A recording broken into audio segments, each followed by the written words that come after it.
بسم اللہ الرحمن الرحیم۔ السلام علیکم محترم ناظرین۔ روایت ہے کہ جب فرعون مائع اپنے لشکر کے دریائے نیل میں غرق ہو گیا اور حضرت موسیٰ علیہ السلام کو بنی اسرائیل کے ساتھ مصر میں قرار نصیب ہوا تو ایک دن موسیٰ علیہ السلام کا اللہ تعالیٰ سے اس طرح مکالمہ شروع ہوا: حضرت موسیٰ علیہ السلام، خداوند تیرے بندوں میں سب سے زیادہ تجھ کو محبوب کون سا بندہ ہے؟ اللہ تعالیٰ جو میرا ذکر کرتا ہے اور مجھے کبھی فراموش نہ کرے۔ پھر حضرت موسیٰ علیہ السلام نے کہا: سب سے بہتر فیصلہ کرنے والا کون ہے؟ اللہ تعالیٰ نے کہا: جو حق کے ساتھ فیصلہ کرے اور کبھی بھی خواہش انسانی کی پیروی نہ کرے۔ حضرت موسیٰ علیہ السلام نے کہا: تیرے بندوں میں سب سے زیادہ علم والا کون ہے؟ اللہ تعالیٰ نے کہا: جو ہمیشہ اپنے علم کے ساتھ دوسروں سے علم سیکھتا رہے تاکہ اس طرح اسے کوئی ایک ایسی بات مل جائے جو اسے ہدایت کی طرح رہنمائی کرے، اس کو ہلاکت سے بچا لے۔ حضرت موسیٰ علیہ السلام نے کہا: اگر تیرے بندوں میں کوئی مجھ سے زیادہ علم والا ہو تو مجھے اس کا پتہ بتا دے۔ اللہ تعالیٰ نے کہا: خضر تم سے زیادہ علم والے ہیں۔ حضرت موسیٰ علیہ السلام نے کہا: میں انہیں کہاں تلاش کروں؟ اللہ تعالیٰ نے کہا: ساحل سمندر پر چٹان کے پاس۔ حضرت موسیٰ علیہ السلام نے کہا: میں وہاں کیسے اور کس طرح پہنچوں؟ اللہ تعالیٰ نے کہا: تم ایک ٹوکری میں ایک مچھلی لے کر سفر کرو، جہاں وہ مچھلی گم ہو جائے بس وہیں خضر سے تمہاری ملاقات ہوگی۔ اس کے بعد حضرت موسیٰ علیہ السلام نے اپنے خادم اور شاگرد حضرت یوشع بن نوح بن ابراہیم بن یوسف علیہم السلام کو اپنا رفیق سفر بنا کر مجمع البحرین کا سفر فرمایا۔ حضرت موسیٰ علیہ السلام چلتے چلتے جب بہت دور چلے گئے تو ایک جگہ سو گئے۔ اسی جگہ مچھلی ٹوکری میں سے تڑپ کر سمندر میں کود گئی اور جس جگہ پانی میں ڈوبی وہاں پانی میں ایک سوراخ بن گیا۔ حضرت موسیٰ علیہ السلام نیند سے بیدار ہو کر چلنے لگے۔ جب دوپہر کے وقت کھانے کا وقت ہوا تو آپ نے اپنے شاگرد حضرت یوشع بن نوح علیہ السلام سے مچھلی طلب فرمائی تو انہوں نے عرض کیا کہ چٹان کے پاس جہاں آپ سو گئے تھے مچھلی کود کر سمندر میں چلی گئی اور میں آپ کو بتانا بھول گیا۔ آپ نے فرمایا کہ ہمیں تو اس جگہ کی تلاش تھی۔ بہرحال پھر آپ اپنے قدموں کے نشانات کو تلاش کرتے ہوئے اس جگہ پہنچ گئے جہاں حضرت خضر علیہ السلام سے ملاقات کی جگہ بتائی گئی تھی۔ وہاں پہنچ کر حضرت موسیٰ علیہ السلام نے دیکھا کہ ایک بزرگ کپڑوں میں لپٹے ہوئے بیٹھے ہیں۔ جب حضرت موسیٰ علیہ السلام نے ان کو سلام کیا تو انہوں نے تعجب سے فرمایا کہ اس زمین میں سلام کرنے والے کہاں سے آ گئے؟ پھر انہوں نے پوچھا کہ آپ کون ہیں؟ تو آپ نے فرمایا کہ میں موسیٰ ہوں۔ تو انہوں نے دریافت کیا کہ کون موسیٰ؟ کیا آپ بنی اسرائیل کے موسیٰ ہیں؟ تو آپ نے فرمایا کہ جی ہاں۔ تو حضرت خضر علیہ السلام نے کہا کہ اے موسیٰ، مجھے اللہ تعالیٰ نے ایک ایسا علم دیا ہے جس کو آپ نہیں جانتے، اور آپ کو اللہ تعالیٰ نے ایسا علم دیا جس کو میں نہیں جانتا۔ مطلب یہ تھا کہ میں علم اسرار جانتا ہوں جس کا آپ کو علم نہیں، اور آپ علم شاریہ جانتے ہیں جس کو میں نہیں جانتا۔ پھر حضرت موسیٰ علیہ السلام نے فرمایا کہ اے خضر، کیا آپ مجھے اس کی اجازت دیتے ہیں کہ میں آپ کے پیچھے پیچھے چلوں تاکہ اللہ تعالیٰ نے آپ کو جو علوم دیے ہیں آپ کچھ مجھے بھی تعلیم دیں؟ تو حضرت خضر علیہ السلام نے کہا کہ آپ مجھے میرے صبر کر سکیں گے؟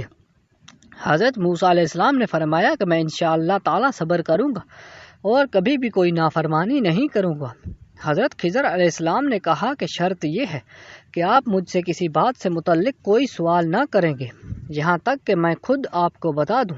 غرض اس عہد و معاہدہ کے بعد حضرت خضر علیہ السلام حضرت موسیٰ اور یوشع بن نوح علیہ السلام کو اپنے ساتھ لے کر سمندر کے کنارے کنارے چلنا شروع کر دیا، یہاں تک کہ ایک کشتی پر نظر پڑی اور کشتی والوں نے ان تینوں صاحبان کو کشتی پر سوار کر لیا اور کشتی کا کرایہ بھی نہیں مانگا۔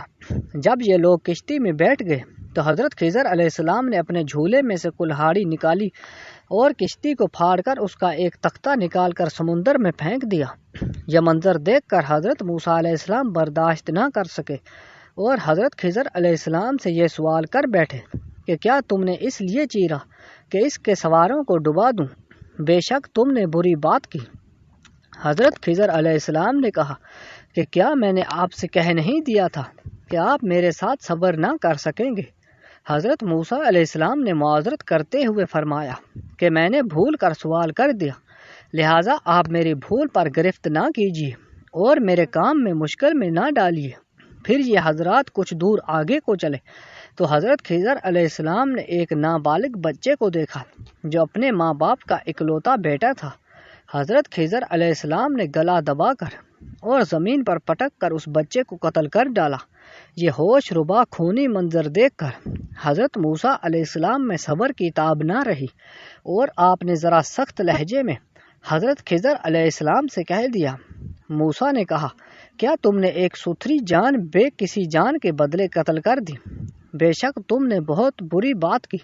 حضرت خضر علیہ السلام نے پھر یہی جواب دیا کہ کیا میں نے آپ سے یہ نہیں کہا تھا کہ آپ ہرگز میرے ساتھ صبر نہ کر سکیں گے؟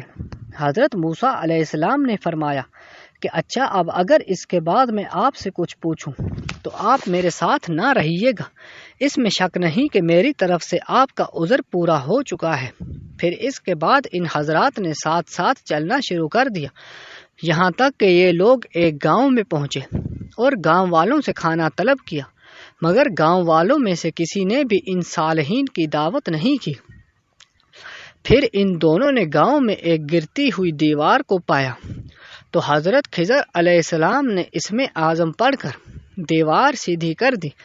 حضرت موسیٰ علیہ السلام گاؤں والوں کی بد اخلاقی سے پہلے ہی بیزار آ چکے تھے اور آپ کو غصہ آ گیا۔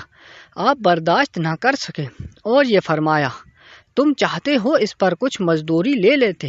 یہ سن کر حضرت خضر علیہ السلام نے کہہ دیا کہ اب میرے اور آپ کے درمیان جدائی ہے، اور جن چیزوں کو دیکھ کر آپ صبر نہ کر سکے ان کا راز میں آپ کو بتا دوں گا۔ سنیے، جو کشتی میں نے پھاڑ ڈالی وہ چند مسکینوں کی تھی جس کی آمدنی سے وہ لوگ گزر بسر کرتے تھے، اور آگے ایک ظالم بادشاہ رہتا تھا جو سالم اور اچھی کشتیوں کو چھین لیا کرتا تھا اور عیب دار کشتیوں کو چھوڑ دیا کرتا تھا۔ تو میں نے قصدن ایک تختہ نکال کر اس کشتی کو عیب دار کر دیا تاکہ ظالم بادشاہ کے غضب سے محفوظ رہیں۔ اور جس لڑکے کو میں نے قتل کر دیا اس کے والدین بہت نیک اور صالح تھے، اور یہ لڑکا پیدائشی کافر تھا، اور والدین اس لڑکے سے بے پناہ محبت کرتے تھے اور اس کی ہر خواہش پوری کرتے تھے۔ تو ہمیں یہ خوف و خطرہ نظر آیا کہ وہ لڑکے کا کہیں اپنے والدین کو کفر میں نہ مبتلا کر دے، اس لیے میں نے اس لڑکے کو قتل کر کے اس کے والدین کو کفر سے بچا لیا۔ اب اس کے والدین صبر کریں گے تو اللہ تعالیٰ اس لڑکے کے بدلے میں اس کے والدین کو ایک بیٹی عطا فرمائے گا جو کہ ایک نبی سے بیاہی جائے گی، اور اس کے شکم سے ایک نبی پیدا ہوگا جو کہ ایک امت کو ہدایت کرے گا۔ اور گرتی ہوئی دیوار کو سیدھی کرنے کا راز یہ تھا کہ یہ دیوار 2 یتیم بچوں کی تھی جس کے نیچے ان دونوں کا خزانہ تھا، اور ان دونوں کا باپ ایک صالح اور نیک آدمی تھا۔ اگر ابھی یہ دیوار گر جاتی تو ان یتیموں کا خزانہ گاؤں والوں لے لیتے، اس لیے آپ کے پروردگار نے یہ چاہا کہ یہ دونوں یتیم بچے جوان ہو کر اپنا خزانہ نکال لیں، اس لیے ابھی میں نے دیوار کو گرنے نہیں دیا۔ یہ خداوند تعالیٰ کی ان بچوں پر مہربانی ہے۔ اور اے موسیٰ علیہ السلام، آپ یقین و اطمینان رکھیں کہ میں نے جو کچھ بھی کیا ہے اپنی طرف سے نہیں کیا، بلکہ میں نے یہ سب کچھ اللہ تعالیٰ کے حکم سے کیا ہے۔ اس کے بعد حضرت موسیٰ علیہ السلام اپنے وطن واپس چلے آئے۔ اگر آپ کو ہماری یہ ویڈیو اچھی لگی تو لائک اور کمنٹ کر دیجیے، اور چینل کو سبسکرائب کرنا مت بھولیے۔ ملتے ہیں نیکسٹ ویڈیو میں، تب تک کے لیے اللہ حافظ۔